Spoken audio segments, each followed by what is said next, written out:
they are coming up in our next game where we've got Commanders versus Seahawks. This one's kind of in that dead zone that I was talking about with the game earlier, where it spreads anywhere from 5.5, 6.5, depending on where you're shopping. But everyone and their mother is on the Seahawks. 87% of the bets, 85% of the money, and everyone on the public side is taking the over at 44.5. 75% of the bets are on the over, but the money's pretty split at 53-47. So I don't have the guts to take the Seahawks because I don't think the Geno Smith has looked amazing this season. In fact, he's looked like his old self, unfortunately, because I really want him to do well. The Commanders, on the other hand, though, are so bad that I don't want to back them either. Why are we putting such shitty games in the 4 o'clock slate? Can we address that real quick? Like, we got Falcons and Cardinals. It's the Seahawks. It's we in got Seattle. Falcons and Cardinals. Yeah, I get true. I guess it's 1 o'clock for them. Are they going to play at 10 a.m.? They don't have a choice.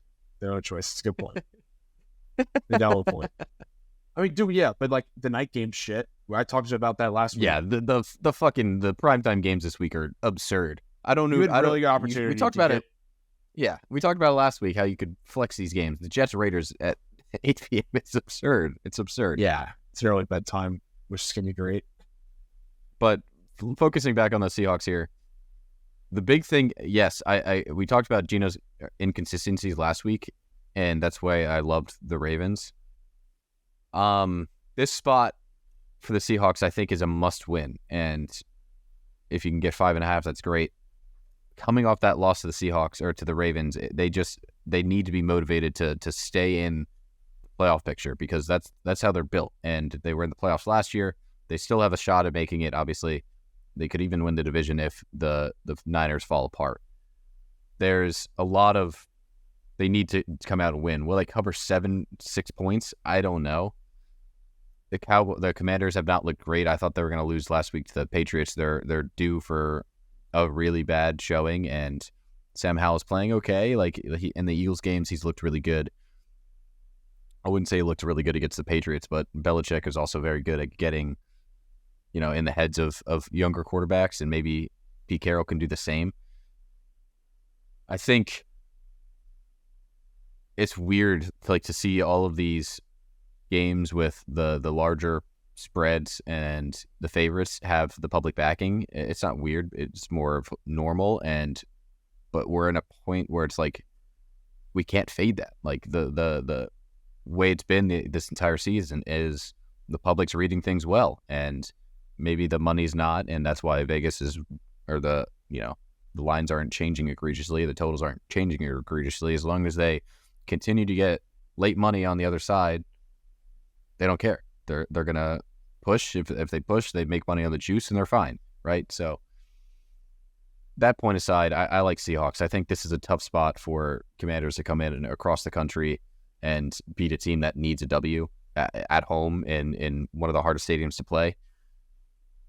I'm curious to know like how Sam Howell does across, traveling and stuff. But with the way that his offensive line has played this year, there's just no way for me to get behind the Commanders, although I might not be on the spread just because it does feel like a lot of points for an inconsistent Seahawks team. I'm definitely not touching this game. Dreading having to pick up my spread pool, to be honest with you. I don't go one way or the other.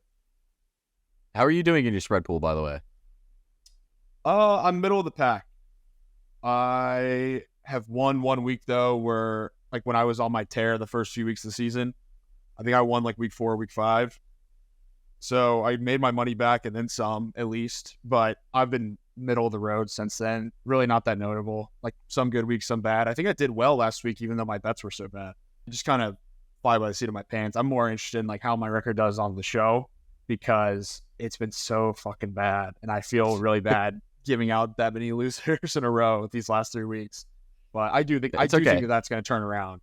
I'm not too worried about it turning around. I'm more worried that like when that's going to be. I sure I'm going to. I want it to happen now because I'm impatient. But 40, 38, and 2 on the season for happy hour. I've given out 80 plays. I guess 82 now that I've with my early best bets, and I'm only down 7 units. So some could not say the same if they've taken this many plays. That's true. That's good. I'm proud of you. You know, there's a lot of room to be had, a regression to come, and I'm hopeful for Sounds you. like I my think therapy session right now. Positive things are coming. I asked because I think spread pools are really fun.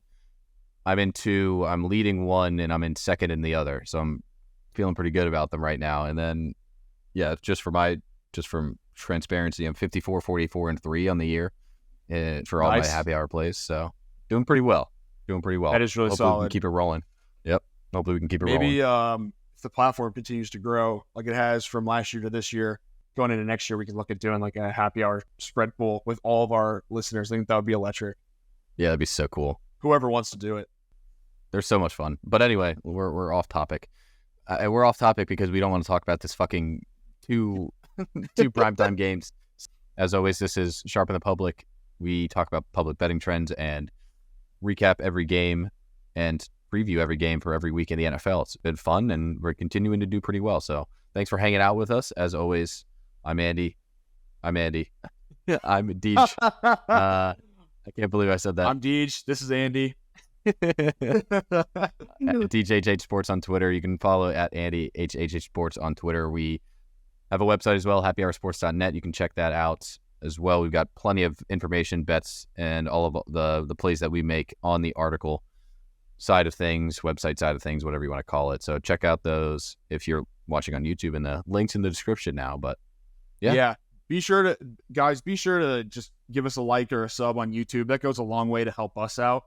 We've got a ton of stuff on YouTube now with DJ putting videos out for this podcast, putting videos out for each NFL game, as well as we're doing the new and improved UFC podcast, Pilsners and Prelims, where Rick and I preview every single fight for every UFC card. And we have UFC 295 going down in Madison Square Garden this weekend.